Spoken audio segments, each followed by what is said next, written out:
यह कहानी एक छोटे से गांव की है, जहां राजू नाम के एक व्यक्ति के घर में दो जुड़वा भाई रहते थे। एक का नाम रवि था और दूसरे का नाम रोहन था।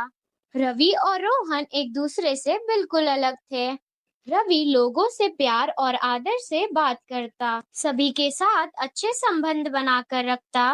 वहीं दूसरी ओर रोहन को दूसरों को परेशान करने में मजा आता था। वह हमेशा रवि से जलता रहता और नए नए तरीकों से उसका नाम खराब करने की कोशिश करता रहता। रोहन, मैं तुम्हारी हरकतों से बहुत परेशान हो गया हूँ। गांव में हर कोई तुम्हारी शिकायत लेकर मेरे पास आता है। कभी किसी को परेशान करते हो, कभी किसी का नुकसान कर देते हो। ये सब कब बंद करोगे? नहीं पिताजी, यह सब झूठ है। असल में यह सब रवि की वजह से हो रहा है। वह सबको मेरे खिलाफ भड़का रहा है। चुप रहो। हर बार तुम्हारी गलती होती है और तुम दोष रवि पर डाल देते हो। मुझे अच्छी तरह से पता है कि रवि ऐसा नहीं कर सकता। नहीं पिताजी, आप मेरी बात पर यकीन कीजिए। अभी कल ही मैंने देखा कि रवि कुछ लोगों से छिपकर बात कर रहा था और उन्हीं लोगों ने आज मेरे बारे में शिकायत की।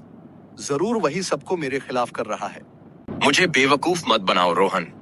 पूरा गांव जानता है कि रवि कितना अच्छा लड़का है और तुम हमेशा उसके खिलाफ साजिश करते रहते हो। अगर तुम्हारी यही हरकतें रहीं, तो मैं तुम्हें घर से निकाल दूंगा। नहीं पिताजी, ऐसा मत कहिए। मैं सच कह रहा हूँ। आप चाहे तो किसी से भी पूछ लीजिए, मुझे फंसाया जा रहा है। बस बहुत हुआ। अब मैं खुद इस मामले की सच्चाई पता करूंगा। अगर तुम झूठे निकले तो इस बार तुम्हें सजा जरूर मिलेगी। रोहन अपने पिताजी से डांट खाने के बाद गुस्से में घर के बाहर चला जाता है। आज तो इस रवि को छोड़ूंगा नहीं। उसकी वजह से आज पिताजी ने मुझे डांटा। कुछ समय के बाद वह देखता है कि दो व्यापारी रवि के बारे में बात कर रहे हैं। अरे भाई, देखा तुमने? राजू के दोनों लड़कों में कितना अंतर है ना। हाँ बिल्कुल। रवि तो इतना अच्छा लड़का है, सबका सम्मान करता है, हर किसी की मदद के लिए तैयार रहता है। और रोहन, उसका तो बस नाम ही काफी है। हर वक्त कोई ना कोई शरारत करता रहता है। जहाँ देखो वहीं कोई शिकायत आ जाती है उसकी। हाँ सही कहा। रवि की वजह से लोग उसके परिवार की इज्जत करते हैं और रोहन की हरकतों की वजह से वही इज्जत खराब भी हो जाती है। बिल्कुल। अगर कोई रवि से मिलता है तो उसकी तारीफ करता नहीं थकता, और अगर रोहन का जिक्र आ जाए तो लोग सिर्फ सिर पकड़ लेते हैं। सच कह रहे हो। एक ही घर में पले बढ़े दोनों, लेकिन रवि की सोच और आदतें इतनी अच्छी हैं और रोहन को बस दूसरों को फंसाने और परेशान करने की पड़ी रहती है। अच्छा, तो ये दोनों मेरी बुराई कर रहे हैं और मेरे भाई रवि की अच्छाई। अभी इनको सबक सिखाता हूँ। तभी रोहन रवि बनकर दोनों व्यापारियों के पास जाता है और कहता है, अरे चाचा, सब बढ़िया ना? और बताइए, सब धंधा पानी तो बराबर चल रहा है ना? दोनों आश्चर्य से उसे देखने लगते हैं और सोच में पड़ जाते हैं कि यह रवि है या रोहन। अरे चिंता मत करो चाचा।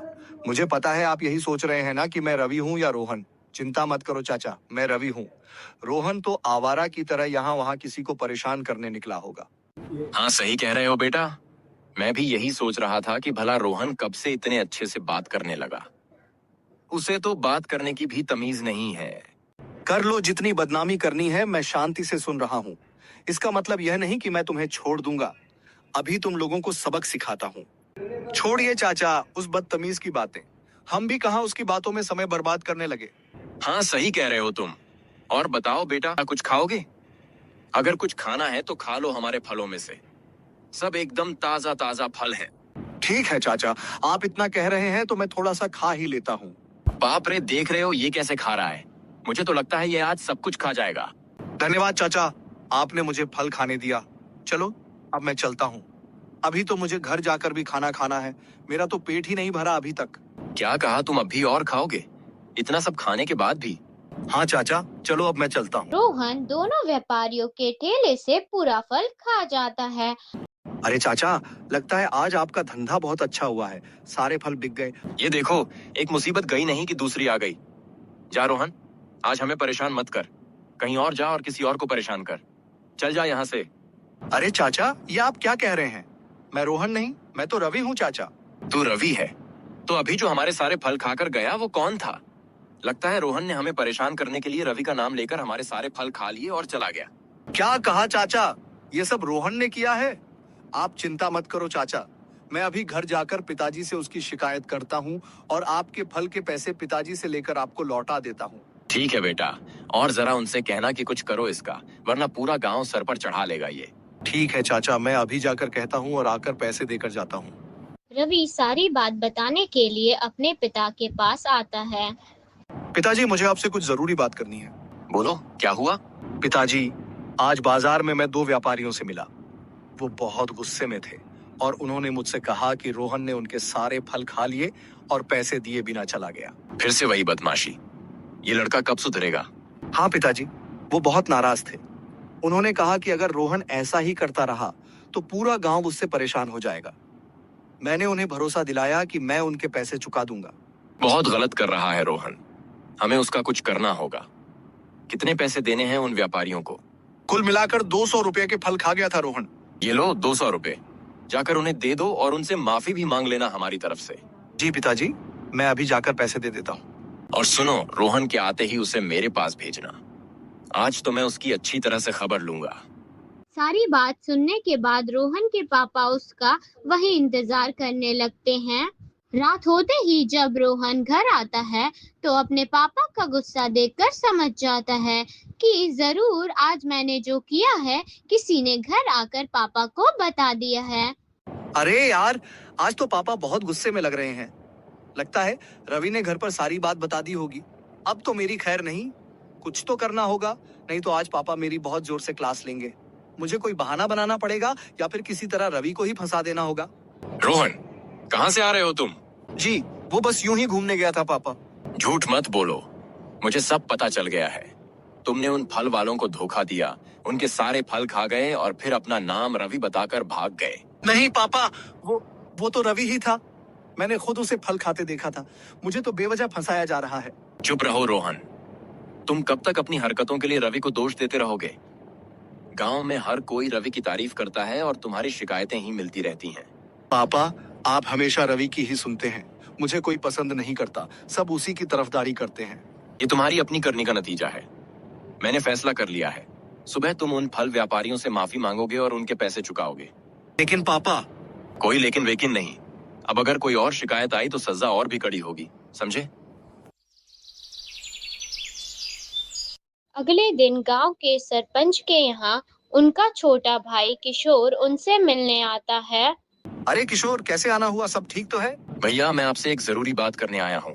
हाँ किशोर, बोलो क्या बात है?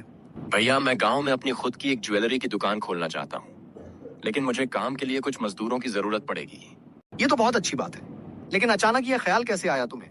भैया, मैं चाहता हूँ कि गांव में मेरा भी कोई अच्छा नाम हो।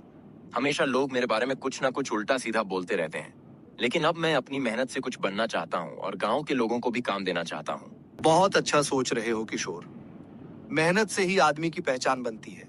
लेकिन दुकान खोलने की पूरी योजना बनाई है या बस यूं ही सोच लिया? हाँ भैया, मैंने अच्छे से सोचा है। दुकान के लिए जगह देख ली है, कुछ सामान भी खरीद लिया है। बस अब भरोसेमंद मजदूरों की जरूरत है जो काम में मेरी मदद कर सकें। सही है, मैं गांव के कुछ मेहनती लोगों से बात करता हूँ जो तुम्हारे साथ काम करने के लिए तैयार हो जाएंगे। धन्यवाद भैया, आपकी मदद के बिना यह काम करना मुश्किल होता। मदद की क्या बात है, भाई हो तुम मेरे। बस ध्यान रखना, ईमानदारी से काम करना, तभी तुम्हारा नाम भी बनेगा और दुकान भी अच्छे से चलेगी। भैया, मैं पूरी मेहनत करूंगा। सरपंच अपने छोटे भाई की दुकान के लिए मजदूर को ढूंढने निकल जाते हैं। कुछ समय बाद वे देखते हैं कि पेड़ के नीचे रवि बैठा है, पर वे सोच में पड़ जाते हैं कि यह रवि है या रोहन। तभी वे उसके पास जाकर कहते हैं, अरे पहले ये बताओ, तुम रोहन हो या रवि? लगता है इन्हें रवि से काम है। अभी मैं रोहन हूँ, लेकिन इन्हें यह बता नहीं सकता, इसलिए रवि बनकर ही बात करता हूँ। देखता हूँ इनको क्या काम है। मैं रवि हूँ सरपंच जी। रोहन को तो पापा ने कल बहुत डांटा था, लोगों को परेशान करने के लिए, इसलिए आज वह घर पर ही है। बताइए, आपको कुछ काम था क्या? हाँ बेटा, मुझे तुमसे थोड़ा काम था कल। कल तो सरपंच जी, मुझे थोड़ा बाहर जाना है, शायद मैं नहीं रहूंगा। क्यों ना आप अपना काम रोहन को दे दें। नहीं, काम और उस नालायक से। उससे तो मैं अपनी गाय को घास खिलाने का भी काम ना दूं। वह बस गांव में इधर उधर घूमता रहता है और लोगों को परेशान करता है। अच्छा, तो आप भी मेरी बुराई कर रहे हैं? कल ही पापा ने मुझे डांटा है, इसलिए मैं अभी चुप हूँ, लेकिन बदला तो मैं जरूर लूंगा आपसे। बोलिए सरपंच जी, मैं आपकी क्या मदद कर सकता हूँ? मैं कोशिश करूंगा कि कल बाहर न जाऊं और आपका काम पूरा कर दूं। बेटा, मेरा छोटा भाई किशोर गांव में कल ज्वेलरी की दुकान खोलना चाहता है और उसे अपनी दुकान पर काम करने के लिए भरोसेमंद और मेहनती कोई चाहिए। इसलिए मैं चाहता हूं कि तुम कल उसकी दुकान पर जाओ और काम करो। इससे तुम्हें अच्छे खासे पैसे भी मिल जाएंगे। ठीक है सरपंच जी, मैं कल ही आपके भाई किशोर से मिल लूंगा। आप चिंता न करें। ठीक है, मैं चलता हूँ। अब तुम कल याद से आ जाना।